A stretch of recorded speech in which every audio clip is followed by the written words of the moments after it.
본문 말씀으로 거짓에서 진실로 돌아오라. 거짓에서 진실로 돌아오라라는 제목으로 말씀 나눌 때에 하나님께서 우리에게 은혜를 주실 줄로 믿습니다. 우리 한번 인사하고 또 말씀 나누겠습니다. 우리를 향한 하나님의 사랑은 끝이 없습니다. 한 번 더 인사하실 때 당신에게 하나님을 사랑하는 부흥이 일어나기를 소망합니다. 하나님을 사랑하는 부흥이 일어나기를 소망합니다. 아멘, 아멘, 아멘. 여러분들 어렸을 때 학교 다닐 때를 한번 추억해 보셨으면 좋겠습니다. 학교 다닐 때 제가 참 힘들어했던 것은 숙제를 내주는 것이었습니다.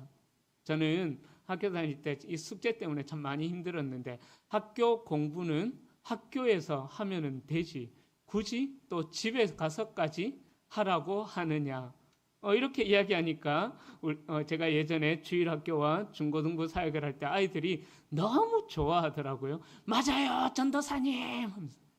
예, 그죠? 학교 공부는 학교에서 끝내고 집에 가면은 쉬고 에너지를 충전해서 또다시 학교에서 열심히 공부해야 되잖아요. 그런데 숙제 때문에 참 힘들었습니다.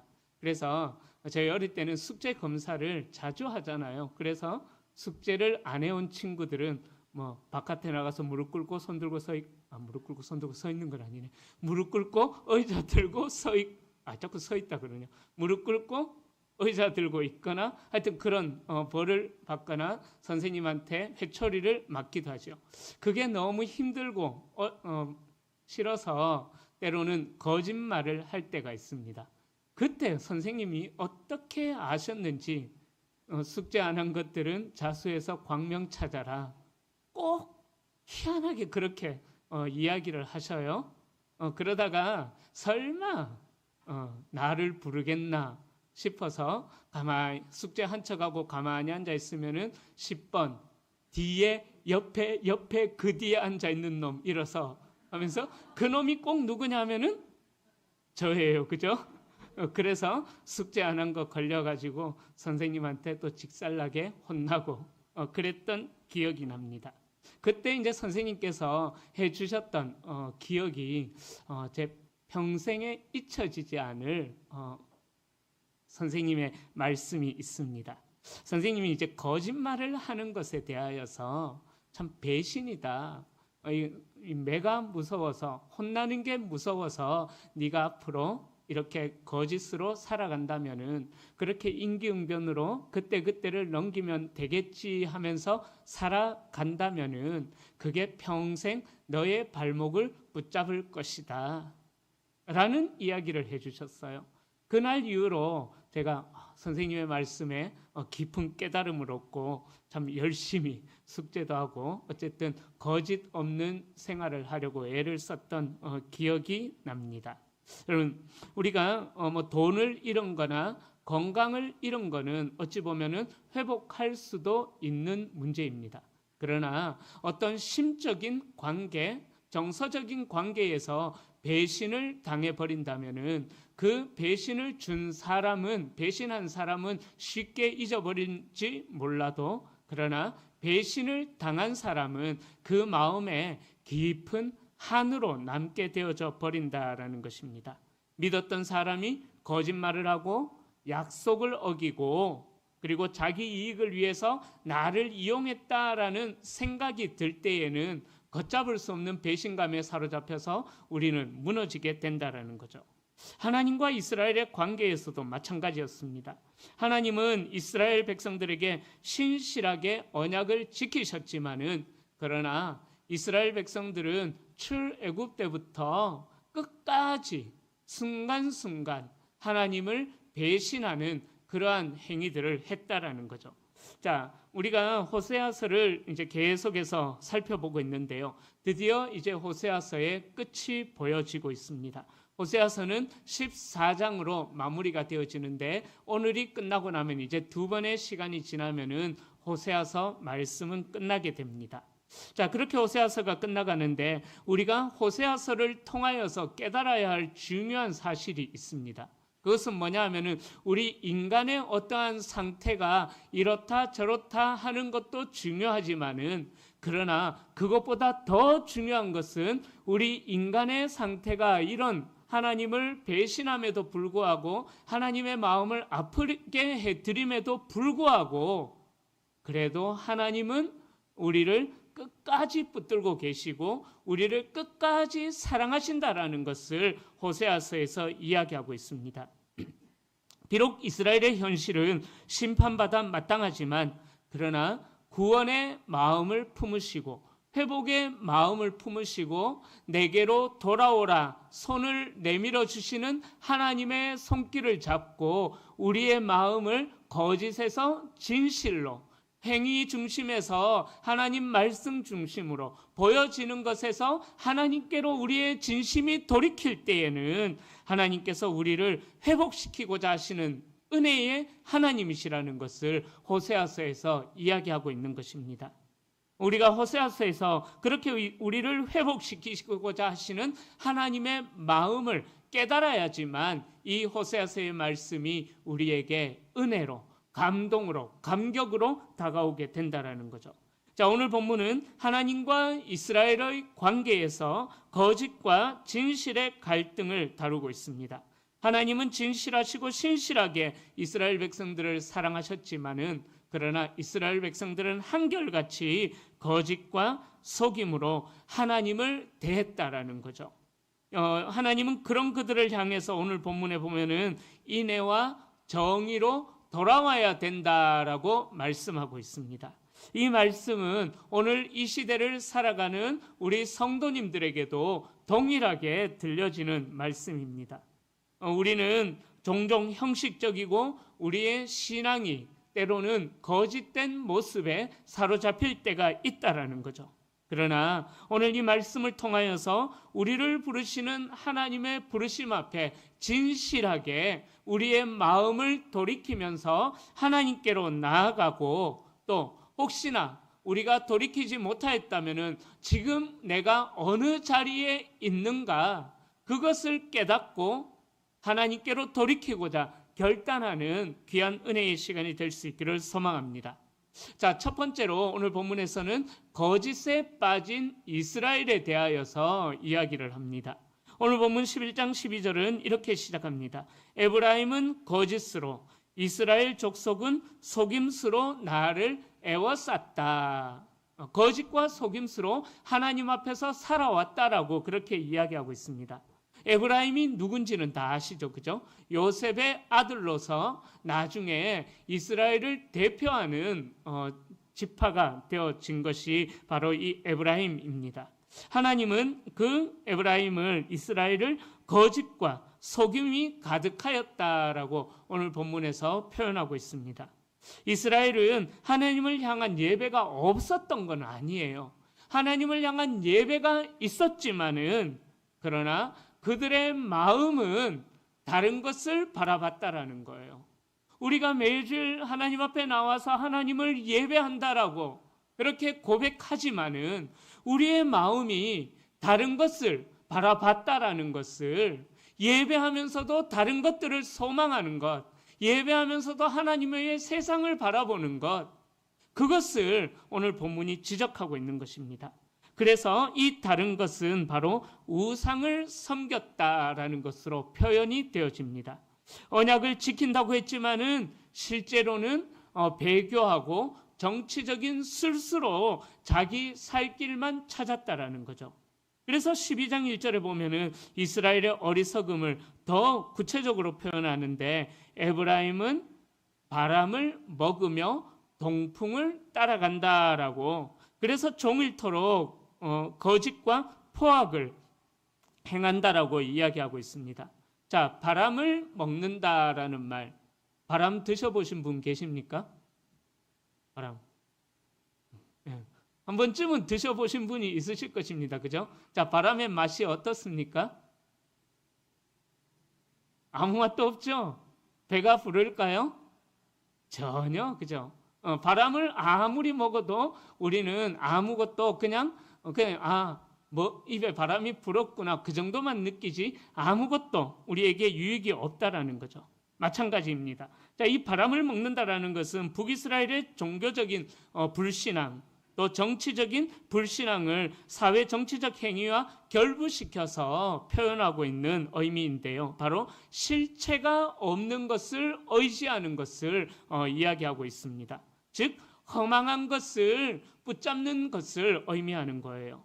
그들은 눈에 보이는 강대국을 의지하고 있었는데, 그래서 그 강대국을 의지하면서 하나님께로 돌아오라라는 그 선지자의 외침들을 외면하고 하나님을 떠나가 버림으로 말미암아 그 헛된 것들을 계속해서 붙잡고 나아갔다라는 것입니다. 그들이 붙잡았던 것은 아수르와 애굽이라는 거대한 두 제국 사이에서 줄타기를 했다라는 거예요.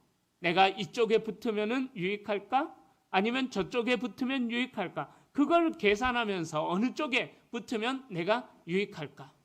자, 이스라엘이 붙잡아야 될 분은 하나님입니다. 강대국이었던 아수르도 아니고 강대국이었던 애굽도 아니라 하나님이 그들의 보호자가 되시기에 그들은 하나님을 붙잡아야만 했습니다. 그러나 그들은 하나님이 눈에 보이지 않는다는 이유로 세상에 보이는 강력한 제국, 애국과 아수르 사이에서 위험한 줄타기를 하고 있었다라는 거죠.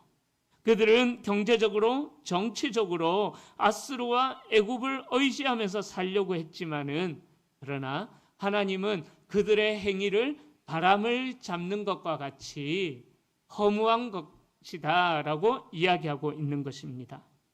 바로 영적인 배신을 풍자적으로 표현하고 있는 것이죠. 즉 하나님 대신에 인간적인 계산, 실질적인 합리적인 계산을 따지면서 나라를 운영하려고 했다라는 거죠. 여러분, 오늘날 교회도 또 우리의 신앙도 이와 같은 모습이 있지 않을까 생각해 보게 됩니다. 겉으로는 우리가 하나님을 의지한다라고 말하면서 우리의 마음으로는 눈에 보이는 것들을 더 의지하면서 하나님과 우리가 세상을 의지하는 그것 사이에서 위험한 줄타기를 하고 있다라는 거예요. 하나님을 의지하라고 선포하면서도 세상을 더 의지하는, 세상의 방법을 더 따르는 모습들, 하나님께 기도한다라고 하면서도 하나님 앞에 기도하는 그 기도를 통해서 나의 소망을 이루려고 하는 모습들, 기도를 하면서 하나님이 내게 무엇을 말씀하시는가 그 음성을 들으려고 하는 것이 아니라, 하나님의 뜻을 기도를 통해서 깨달으려고 하는 것이 아니라 하나님 내 뜻에 응답하셔야 됩니다. 이렇게 응답하시지 않으면 나 배교해 버릴지도 모릅니다. 그러나 불안하니까 제가 자주 표현하는 거, 살짝 발가락 하나 걸쳐놓고 그렇게 위험한 줄타기를 하고 있는 모습들이 우리의 모습들이다라는 거죠. 여러분, 그러한 것들은요, 하나님 보시기에 다 거짓된 신앙입니다. 신앙인이 하나님의 뜻보다 세상의 권세나 조건에 의지하면은 결국은 바람을 먹는 것과 같은 허무함만 남게 된다라는 것입니다. 어거스틴은 자신의 저서인 고백록 1권 1장에서 이렇게 말합니다. 우리의 영혼은 하나님 안에 있을 때에만 참된 평안을 얻는다. 우리의 영혼은 하나님 안에 있을 때에만 참된 평안을 얻는다. 이 고백은 인간이 하나님 안에서만 진정한 안식을 찾을 수 있음을 깊이 깨닫게 하는 그런 고백입니다. 그러나 우리는 종종 하나님을 떠나고 거짓된 길을 따르려는 그러한 모습들이 우리에게 있다라는 거죠. 자, 그래서 하나님은 그런 이스라엘을 심판하시겠다라고 2절에서 그렇게 말씀하고 있습니다. 그들의 행실대로 벌하시며 그의 행위대로 보응하시는데 등장하는 인물이 있어요. 누가 등장하죠? 야곱이라는 인물이 등장합니다. 자, 하나님은 속임으로 가득한 그들의 행실을 그냥 넘어가지 않으신다라는 거예요. 하나님은 신실하시기 때문에 반드시 그들의 죄를 다루시는데 하나님의 심판은 감정적으로 충동적으로 임하는 것이 아니라 여호와의 공의를 따라서 하나님의 정의가 하나님의 심판이 이루어진다라는 거예요. 자, 그런데 이렇게 하나님은 말씀하시면서 3절에 보면은 야곱을 그렇게 등장하고 있습니다. 자, 하나님께서는 그렇게 야곱을 등장하시면서 이야기하시려고 하시는 것이 뭐냐? 두 번째로 언약을 잊은 하나님의 백성의 현실에 대하여서 이야기하고 있다라는 거예요. 하나님께서는 그렇게 바람을 먹는 것과 같은 허망한 것을 쫓아서 살아가는 이스라엘 백성들에게 그 허망한 삶을 지적하시면서 그들의 조상인 야곱의 이야기를 꺼내고 있습니다. 12장 3절을 보면은 야곱이 태속에서 형 에서의 발꿈치를 잡았던 그 사건을 이야기하고 있습니다. 발 뒤꿈치를 잡았다라는 것은 태어나면서부터 야곱이 집요할 정도로 자기의 욕망을 추구하는, 그죠? 이해가 되어지십니까? 어머니 뱃속에서부터 응애하면서 나오는 순간부터 집요하게 자기의 욕망을 추구하면서 살아갔다라는 것, 이해가 되어지십니까? 야곱이 바로 그러한 사람이었죠. 야곱은 그의 인생을 돌아보면 사실 온갖 속임수와 막말로 사기로 점철된 삶을 야곱이 살았다라는 거죠. 야곱이라는 이름의 뜻 자체가 발 뒤꿈치를 잡았다, 또 속이는 자, 그런 의미가 있거든요. 그러니까 야곱은 태어날 때부터 형의 축복을 가로채고 발 뒤꿈치를 잡고 이제 커서는 형의 축복을 가로채고 외삼촌 라반의 집에서 사는 동안도 계속해서 쏟고 속이는 그러한 생활을 했다라는 것이죠. 그런데 그가 결정적으로 변화된 사건이 있습니다. 바로 야복 강가에서 형 에서를 만나는 길에 야복 강가에서 하나님을 만났던 그 사건입니다. 그 야복 강가에서 하나님의 천사와 씨름했던 그 사건은요, 자기 힘에 의지했던 야곱이 완전히 무릎을 꿇게 된 사건이 되었습니다. 그는 천사를 붙들고 그렇게 이야기하죠. 내게 축복하지 아니하면 내가 이 손을 놓지 않겠나이다 라고 울면서 하나님의 천사에게 간구했습니다. 그는 자신의 힘으로는 아무것도 할 수 없음을 깨닫고 오직 하나님의 은혜에만 매달렸던 것입니다. 야복 강가에서 하나님과 씨름하면서 그는 비로소 하나님께 붙들려 사는 인생으로 변화가 되어졌다라는 거죠. 그 결과 야곱은 그의 이름이 이스라엘, 즉 하나님과 겨루어 이긴 자라는 그러한 새로운 이름을 얻게 되었습니다. 여기서 이겼다라는 말은 힘으로 이긴 것이 아니라 하나님 앞에 그가 완전히 항복하고 하나님의 은혜를 받아냄으로써 하나님을 이겼다라는 역설적인 의미가 있는 것입니다. 그 사실을 4절에서 그렇게 이야기하고 있는 거죠. 자, 이것이 바로 호세아가 이스라엘에게 던지는 메시지입니다. 호세아는 조상의 역사를 통하여서 회개, 돌이킴의 가능성을 선포하고 있다라는 거예요. 너희들이 비록 하나님 앞에 거짓을 행하고 너희 조상처럼 야곱처럼 그렇게 거짓 술수로 살아왔지만은 그러나 하나님께로 돌이키면은 회복될 수 있다라는 것을 호세아 선지자가 선포하고 있다라는 것입니다. 우리의 연약한 본성, 야곱처럼 이기적이고 집요한 성향도 하나님 앞에 매달릴 때에, 하나님 앞으로 돌아설 때에 변화가 되어진다라는 것입니다. 너희 조상 야곱은 거짓과 속임수의 사람이었지만 하나님께 울며 매달려 변화를 경험했다. 너희도 그처럼 바람을 쫓는 허무한 거짓에서 돌이키면은, 그 거짓된 삶에서 돌이키면은 진정으로 하나님의 은혜와 긍휼을 입을 수 있다라는 회복의 메시지를 호세아가 선포하고 있다라는 거죠. 여러분, 우리가 어떻게 변화를 경험할 수가 있을까요? 그것은 바로 야곱처럼 내가 내 인생을 이끌어가는 내 경험과 내 지혜와 내 방법과 나의 꾀로 나의 인생을 이끌어가는 그 삶에서 돌이킬 때에, 하나님을 의지하면서 살아갈 때에, 하나님만 붙잡을 때에 우리의 삶에 놀라운 변화가 일어나게 된다는 것입니다. 그러나 이스라엘은 그 조상 야곱처럼 하나님께 매달리지 않았다라는 거예요.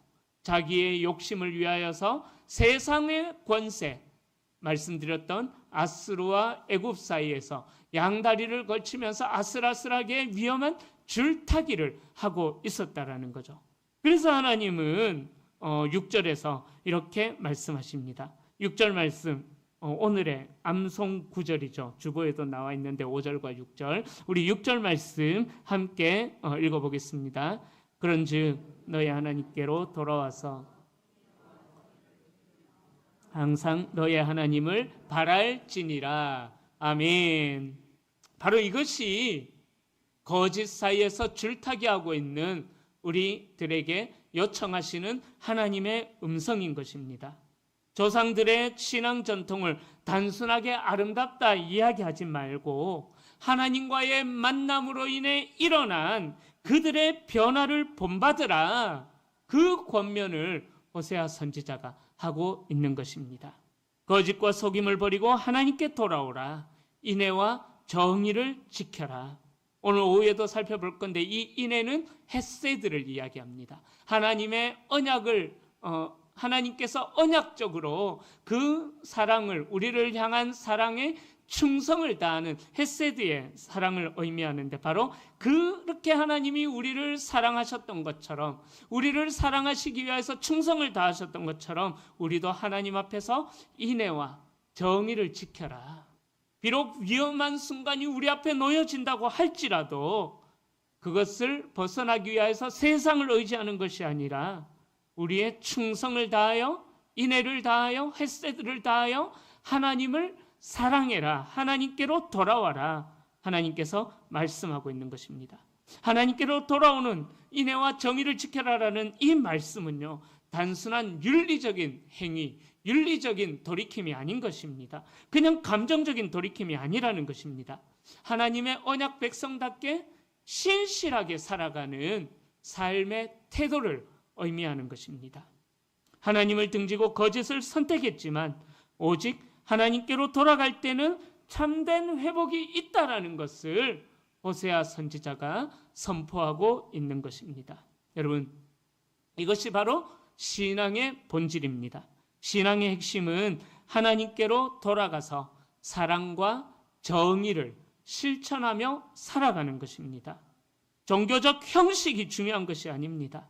우리의 마음을 하나님께로 돌이키는 것입니다. 그래서 제가 지난 주일에 말씀을 마무리하면서 그렇게 말씀을 드렸습니다.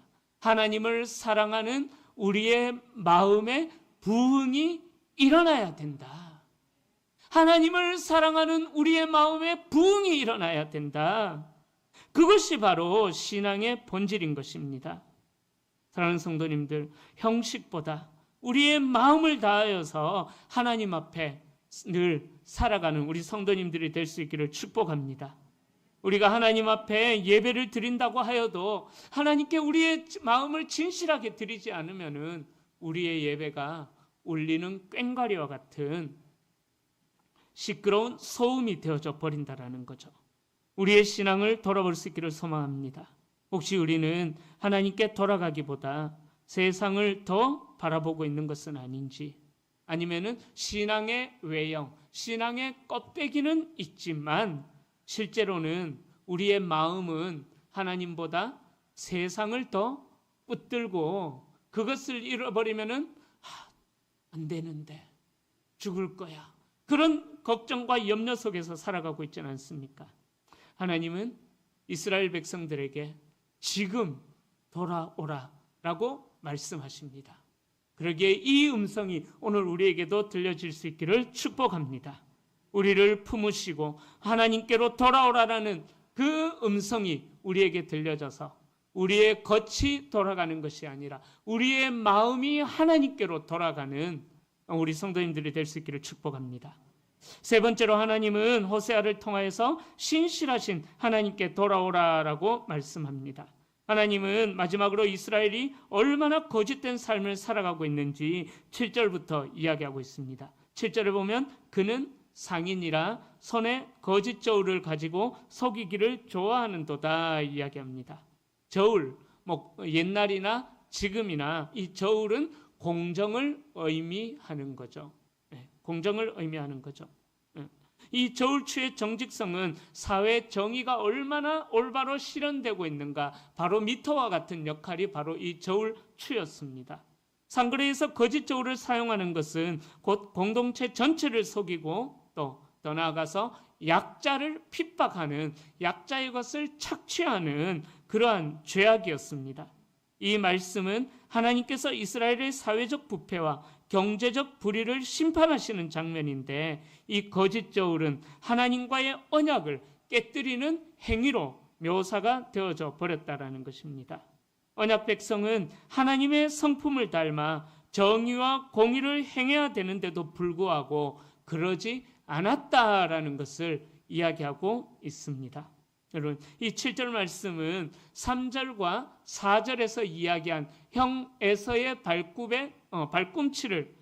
뒤꿈치를 잡고 속임수로 장자의 축복을 가로챈 야곱을 다시 한 번 더 떠올리게 합니다. 이스라엘 백성은 조상 야곱처럼 속이는 그 습성을 이어받아서 살았다라는 거예요. 그들의 삶은 속임과 불의로 가득했다라는 것입니다. 경제적으로도 불의하고 부정직한 거래도 있었고 사회적인 부패가 이스라엘 온 땅에 가득했다라는 거예요. 그러면서도 그들은 이렇게 말합니다. 8절이죠. 에브라임이 말하기를 나는 실로 부자라. 내가 재물을 얻었는데 내가 수고한 모든 것 중에서 죄라 할 만한 불의를 내게서 찾아낼 자가 없으리라. 그죠? 부정한 방법으로 자기의 부를 늘렸음에도 불구하고 내가 수고한 모든 것 중에서 죄라고 이야기할 수 있는 불의를 내게서 찾아낼 자가 없다. 그렇게 거짓으로 자기를 포장하고 있다라는 거예요. 자, 이 8절 말씀이 무슨 뜻이냐? 우리가 돈을 많이 벌었으니까, 요즘 말로 이야기하자면 그런 의미입니다. 우리가 돈을 많이 벌었으니까 물질이 풍요해졌는데, 그렇다면은 우리의 풍요로움을 하나님이 주신 것 아니냐? 하나님이 인정하신 것 아니냐? 그러면 죄가 없는 것 아니냐? 그렇게 자기 합리화를 행해버렸다라는 거예요. 그들은 불의한 방법으로 부를 쌓고 재물을 쌓았음에도 불구하고 그 부를 보면서 스스로 나는 의롭다, 착각했다라는 것입니다. 내가 이렇게 성공했으니까 내가 하는 모든 일은 다 옳은 거야 라고 착각 속에서 살았다라는 거예요.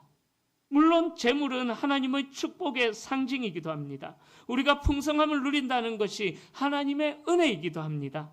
그러나 모든 부분에 있어서 그 재물의 축복이 하나님 앞에서 의롭다라는 증거라고 이야기할 수는 없는 것입니다. 북이스라엘은 그렇게 자기 중심성의 논리로 그렇게 이야기하고 있는 거예요. 시편 말씀에도 그렇고 성경 곳곳에도 보면은 악인들이 더 잘 되어지는 것들을 이야기하고 있지 않습니까? 악인들이 더 물질적으로 풍성한 삶을 사는 것을 이야기하고 있지 않습니까? 그러기에 하나님께서 우리에게 주신 물질은 하나님의 축복인 것은 분명합니다. 그러나 모든 경우에 동일하게 적용이 되어지지 않는다라는 거예요. 하나님은 그 악한 자들의 멸망을 위하여서 악인들에게도 물질을 주는 그런 일들도 있다라는 거예요. 그러나 이스라엘은 그렇게 자기 중심성으로 자기를 잘못 적용하면서 자기의 의를 자랑하는 그러한 행위를 해버렸다라는 것입니다. 러시아의 대문호였던 도스토예프스키는 이렇게 이야기합니다. 거짓말을 하는 자에게는 모든 진리가 거짓말이 된다. 거짓말을 하는 자에게는 모든 진리가 거짓말이 된다. 그처럼 거짓된 삶은 우리의 영혼을 병들게 하고 객관적인 진실마저도 거짓으로 보게 만들어버리는 무서운 힘이 있다라는 것입니다. 이스라엘 백성들이 바로 그러했습니다. 그들은 하나님이 주신 풍요를 보면서 자신들의 불의를 정당화했다라는 거예요. 결국 진리인 하나님의 말씀을 알아듣지 못하는 영적인 맹인이 되어버린 것입니다.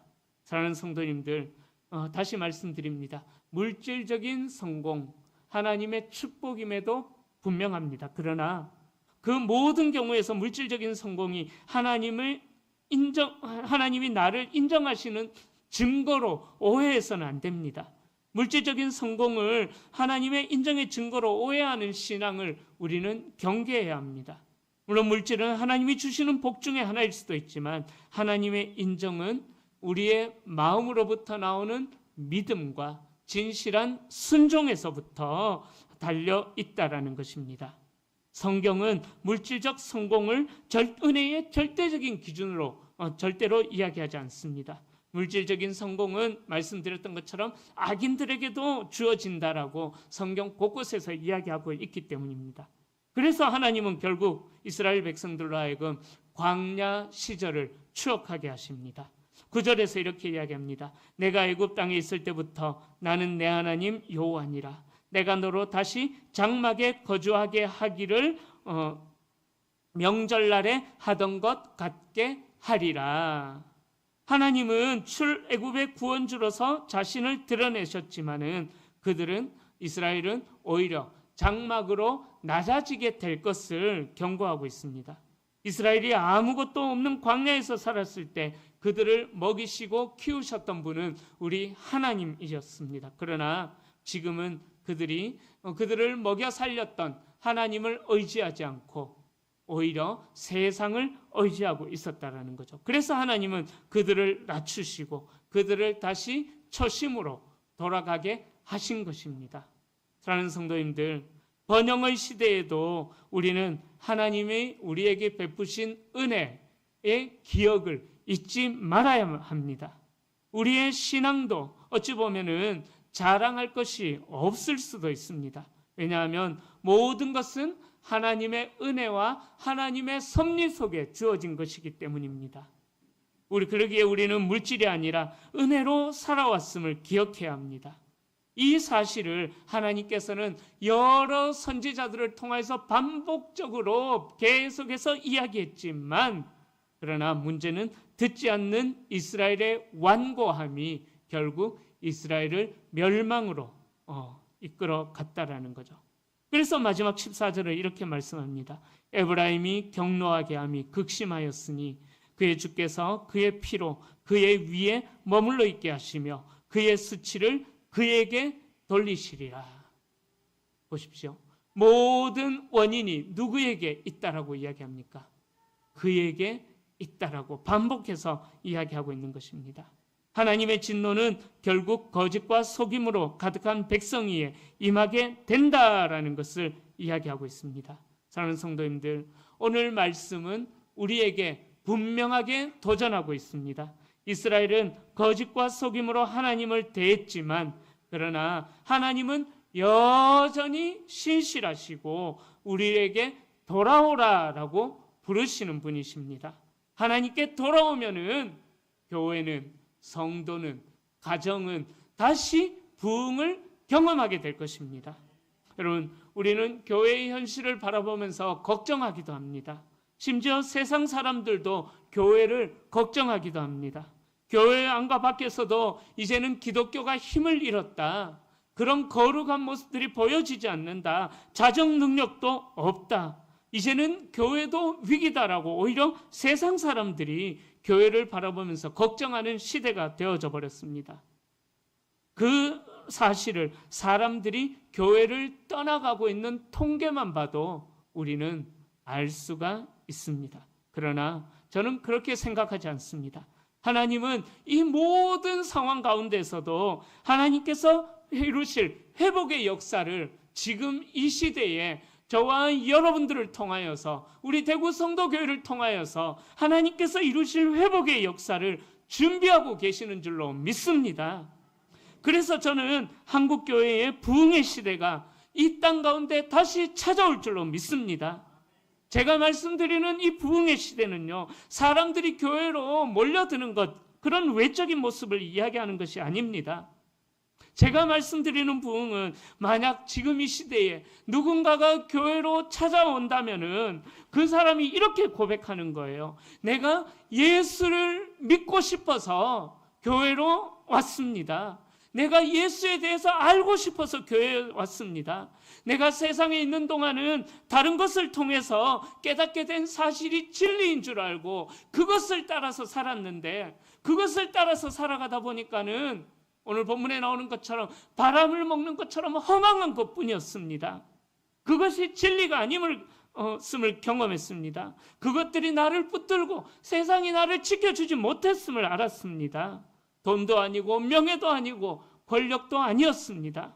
그래서 기독교인들이 말하는 진리라던 그 예수의 이야기, 그 예수의 소망을 듣고 싶어서 교회로 나왔습니다. 이러한 부흥이 일어나기를 소망합니다. 그렇게 사람들이 말하면서 교회로 찾아오는 진짜 교회의 부흥의 시기가 하나님께서는 곧 우리에게 허락하실 줄로 믿습니다. 그때 우리 성도님들이 증인이 되어 주십시오. 예수께서 나를 이렇게 변화시키셨다. 담대하게 선포할 수 있는 증인이 되어 주십시오. 지금은 우리가 의지하는 번영과 풍요로 표현되는 세상을 자랑하는 그리스도인이 아니라 주님만을 자랑하는 진짜 그리스도인이 필요한 시대인 것입니다. 그래서 우리의 입술에서 이런 찬송이 흘러나오는 거예요. 세상과 나는 간 곳 없고 구속한 주만 보이도다. 이것이 나의 간증이요, 이것이 나의 찬송일세. 나 사는 동안 끊임없이 구주를 찬송하리로다. 이러한 고백을 담대하게 선포하면서 나를 변화시키신 주님을 자랑할 수 있는 진짜 그리스도인들이 되어 주십시오. 이러한 고백을 하는 성도님들로 가득한 교회가 우리가 정말 꿈꿔야 하는 진정한 부흥인 것입니다. 이제 말씀을 정리합니다. 사랑하는 성도님들, 우리의 신앙이 껍데기만 남는 신앙이 되지 않기를 축복합니다. 하나님을 의지한다고 하면서도 세상의 바람을 먹는 그러한 인생이 되지 않기를 축복합니다. 오늘 말씀처럼 너의 하나님께로 돌아와서 인애와 정의를 지키며 항상 하나님을 기다리라는 부르심에 응답할 수 있는 우리 성도님들이 되어 주십시오. 하나님은 거짓된 신앙을 다루시지만 진실한 마음으로 돌아오는 자를 결코 외면하지 않으시고 포기하지 않으시는 분이십니다. 그러기에 다시는 죄의 또 세상의 거짓의 종로를 타지 마십시오.